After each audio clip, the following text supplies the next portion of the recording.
100%. I did. Because ये भी होता है ना, when you're in a new city, you have to pay your rent also. You have to, look at those things also. And when you're not working, you're not getting paid.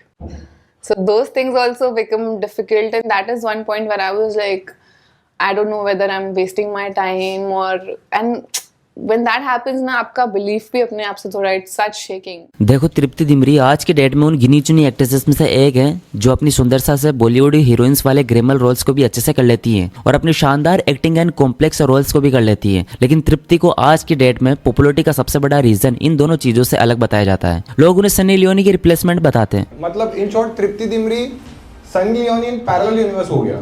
लेकिन तृप्ति ने जहाँ पर एक आउटसाइडर की तरह छोटे मोटे role से शुरुआत करी थी, तब उनको अंडररेटेड एक्ट्रेस में से एक गिना जाता था। फिल्मी पंडित उनकी बुलबुल कला जैसी फिल्मों के कसीदे पढ़ा करते थे। लेकिन आज अचानक से ऐसा क्या हो जाता है कि बहुत लोग उन्हें ओवररेटेड का टैग देते हैं। उन्हें तृप्ति लोमड़ी तक कहकर ही बुलाया जाता है। ट्रोलिंग से बहुत ज्यादा एक्सट्रीम हेड दिया जाता है। लोग यहाँ तक कहते हैं कि इसने फिल्मों में काम पाने के लिए डायरेक्टर्स और प्रोड्यूसर्स के साथ में कॉम्प्रोमाइज किया है। अब रोए कभी? बहुत रोई थी। Really? हाँ, एनिमल के बाद आई वाज रियली। देखो, सिनेमा इंडस्ट्री में हर एक्टर को कंट्रोवर्सीज का सामना करना पड़ता है, क्योंकि सिनेमा के ग्राउंड पे सिर्फ गोल नहीं लगते हैं, कीचड़ वाले दाग भी लगते हैं। तृप्ति के साथ भी वैसा ही हुआ। लेकिन बात यहाँ तक बिगड़ी है कि जिन कंट्रोवर्सीज में तृप्ति का दूर दूर तक कोई वास्ता नहीं था, उसमें भी वो किसी न किसी तरह से फंस जा रही है। और वो कौन सी मूवी है जिसने तृप्ति की इमेज को पूरी तरह से बदल कर रख दिया था? आज या फिर आने वाले टाइम में वो ऐसा क्या कर रही है जिससे उनकी इमेज पूरी तरह से बदल जाए? ये सब जानना है तो चलिए आगे वीडियो में बात करते हैं।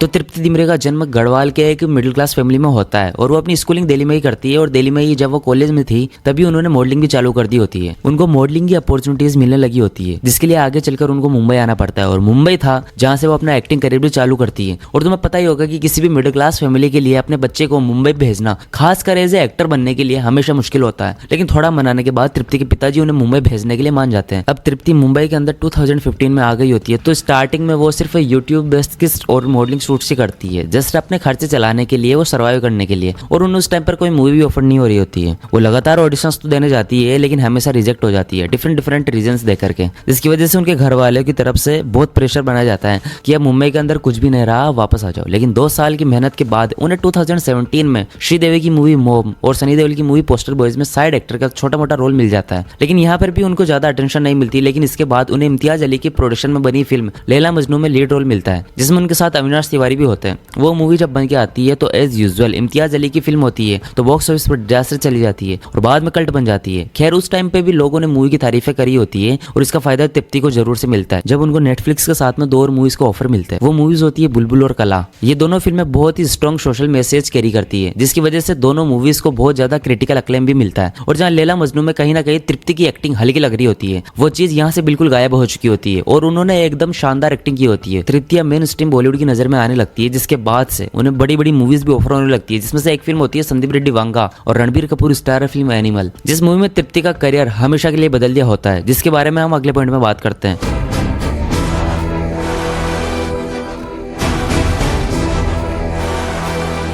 अब तुम्हें पता ही होगा कि एनिमल 2023 की सबसे बड़ी ब्लॉकबस्टर फिल्म से एक थी। बेशक मूवी ने जवान पठान की तरह 1000 करोड़ तो नहीं किया था, लेकिन उसका कल्चरल इंपैक्ट सबसे ज्यादा था। पूरी दुनिया मूवी के बारे में अच्छा है बुरा बात तो कर रही थी। अब इसी डिस्कशन के अंदर तृप्ति डिमरी भी आ जाती है, लेकिन ये डिस्कशन उनकी एक्टिंग या रोल के बारे में कम, बल्कि उनके न्यूड सीन्स के बारे में ज्यादा था। अब देखो, न्यूड सीन्स इंडिया में करना बहुत ही रेयर एंड बोल्ड माना जाता है, खास करके एक्ट्रेसेस के लिए। अब वैसे तो बैकलेस मेल एक्ट्रेस को भी मिलता है, लेकिन पब्लिक एक्ट्रेसेस को बर्दाश्त नहीं कर पाती। तृप्ति यहाँ के बाद नो डाउट बहुत पॉपुलर हो जाती है, लेकिन उनको इसके लिए मिलता है हेट। लोग उनको प्रोड्यूसर कास्टिंग काउच के थ्रू मूवीज लेने तक का टैग देते हैं, बल्कि लोग यहाँ तक भी कहते हैं कि ये लड़की बिस्तर गर्म करके फिल्में लिया करती है। जबकि तृप्ति को जो मूवीज एनिमल के पहले या बाद में मूवीज उनके पॉपुलैरिटी के दम पर मिली थी। और यहाँ तक उन्होंने इंटरव्यूज के अंदर भी कहा था कि न्यूड सीन्स शूट होते वक्त वांगा ने यह बात ध्यान रखी थी कि तृप्ति किसी भी तरह से अनकंफर्टेबल फील ना करे। Yeah, the second day when he told me everything about Zoya, he said that there's a scene that I'm looking to do and with you and Ranveer, and he said that I'm going to be shooting it very aesthetically. It's going to look beautiful, but if you're not comfortable, then we'll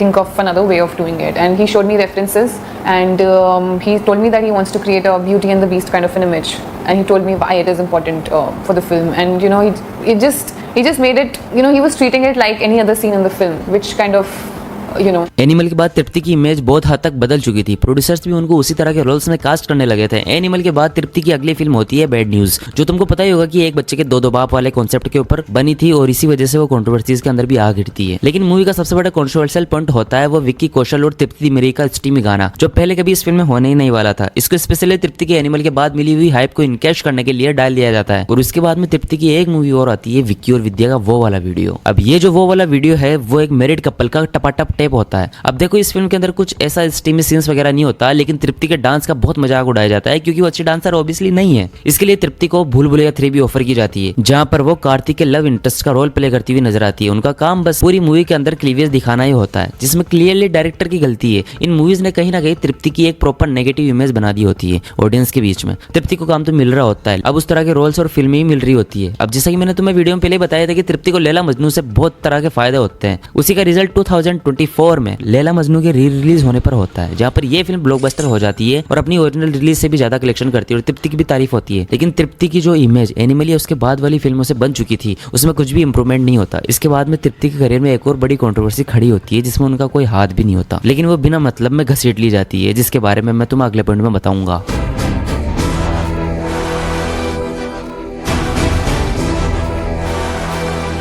तो ये बात ज्यादा पुरानी नहीं है, तुम्हें पता ही होगा कि संदीप रेड्डी वांगा अपनी अगली फिल्म स्पिरिट में प्रभास के साथ में काम कर रहे होते हैं, जिसकी फीमेल लीड का रोल उन्होंने दीपिका पादुकोण को ऑफर किया होता है। ऑब्वियसली फिल्म में कुछ इंटीमेट सीन्स वगैरह होते हैं जिनको टोन डाउन करने के लिए दीपिका ने डिमांड की होती है, जिसके लिए वांगा मान भी जाते हैं। लेकिन उसके बाद में दीपिका की और भी बहुत सारी डिमांड्स एक एक करके सामने आने लगती है, जैसे कि वो कहती है कि वो एक स्पेसिफिक टाइम तक काम करेगी, मूवी के प्रॉफिट शेयर में से हिस्सा लेगी, अंटर पंटर साथ में आएंगे, 8-10 मिनट इवेंट्स चाहिए होंगी। इसके बाद वांगा तो छोड़ो बल्कि प्रोड्यूसर्स भी नाराज हो जाते हैं। उसके बाद में डील तोड़ दी जाती है, जिसके बाद दीपिका ने काफी अपोजिट पीआर भी करवाई होती है वांगा के अगेंस्ट। वो अपनी मूवीज में एक्ट्रेसेस को उल्टे सीधे सीन्स डालती है और इसी के बीच में वो तृप्ति को भी घसीट लेती है। अब मैं तुम्हें बता दूं कि जरूर ये खबर आई थी कि मूवी में इंटीमेट सीन्स होंगे, लेकिन ये कहीं मेंशन नहीं हुआ था कि फीमेल लीड एक हॉट नर्स के कैरेक्टर में होगी।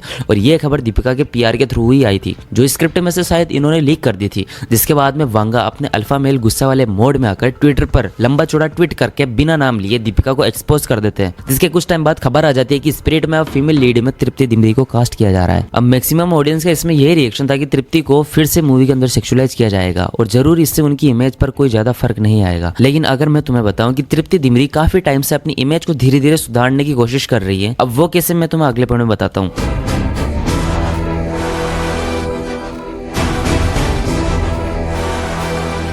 तो तृप्ति की एनिमल के बाद में कौन कौन सी मूवीज आई थी, उसका तृप्ति के करियर पर क्या इंपैक्ट हुआ था, इसके बीच तृप्ति की एक और मूवी आती है जिसका नाम था धड़क 2। अब मैं ये मानता हूँ कि ये मूवी फ्लॉप थी और इसे कोई नहीं देखने गया था, लेकिन जितने भी लोगों ने इस मूवी को देखी थी उन सभी लोगों ने इस फिल्म की तारीफ करी थी। तृप्ति की भी तारीफ करी थी क्योंकि ये उनकी बाकी रिसेंट एनिमल के बाद वाले रोल से काफी डिफरेंट था और उनकी एक्टिंग भी काफी अच्छी थी। लोगों को ये बात समझनी चाहिए थी कि कोई भी आउटसाइडर जब इंडस्ट्री में आता है तो उसको पहले एस्टेब्लिश होकर खुद के करियर को सेव करना पड़ता है, और तृप्ति ने स्मार्टली वो चीज करी भी। उसी के बाद वो अपने हिसाब से मूवीज कर रही थी। तृप्ति ने एनिमल और उसके बाद जो भी मूवीज करी थी उससे उनके पास में काफी पैसे आ गए थे, जिसकी वजह से वो अपने हिसाब से मूवीज कर रही थी। जैसे कि उनकी अगली फिल्म शाहिद कपूर और विशाल भारद्वाज की मूवी और रोमियो है, जिसमें वो एक गैंगस्टर की वाइफ का रोल प्ले कर रही है। ये रोल सुनने में जितना मामूली लग रहा है उतना है नहीं, क्योंकि वो रोल स्टोरी में काफी इंपॉर्टेंट पार्ट बनने वाला है। और इसके अलावा तृप्ति इम्तियाज अली की अगली मूवी में भी काम कर रही है, और तुम तो जानते हो कि इम्तियाज अली की फिल्मों में फीमेल लीड का रोल हमेशा से इंपॉर्टेंट होता है, और वो तृप्ति के साथ पहले भी लैला मजनू में काम कर चुके हैं। तो जाहिर सी बात है कि तृप्ति के लिए अच्छा रोल ही लिखेंगे। लेकिन अब तुम मुझसे पूछोगे कि इन सब का क्या फायदा जब तृप्ति को आगे जाकर स्पिरिट में सेक्सुअलाइज ही कर दिया जाएगा। तो देखो इस बात का जवाब मैं एनिमल के एग्जांपल से देता हूँ। एनिमल में तृप्ति का साइड रोल था और ऊपर से वो रोल इतना बड़ा भी नहीं था, और दूसरी तरफ रश्मिका मूवी के अंदर फीमेल लीड में थी और मूवी में उनका रोल काफी बड़ा और ढंग से लिखा गया था, जिसमें वो एक सीन के अंदर रणविजय को ढंग से थप्पड़ लगाती और जलील भी करती है। और अगर तुम भूल रहे हो तो मैं तुम्हें याद दिला देता हूँ कि वांगा ने पहले ये रोल दीपिका के लिए लिखा था। मतलब कुछ मटेरियल होगा तभी तो वांगा दीपिका के पास गए होंगे। ऊपर से जैसा कि आपको पता ही होगा कि आउटसाइडर्स को बार बार चांस नहीं मिलता खुद को प्रूव करने के लिए। एक फिल्म पिटी और गेम ओवर। लेकिन तृप्ति के एक बोल्ड डिसीजन की वजह से उनको कुछ टाइम तक के लिए एक्सट्रीम हेड तो मिला, लेकिन आज उनके पास और रोमियो, धड़क 2, एनिमल पार्क, स्पिरिट जैसी बड़ी बड़ी प्रोजेक्ट्स के अलावा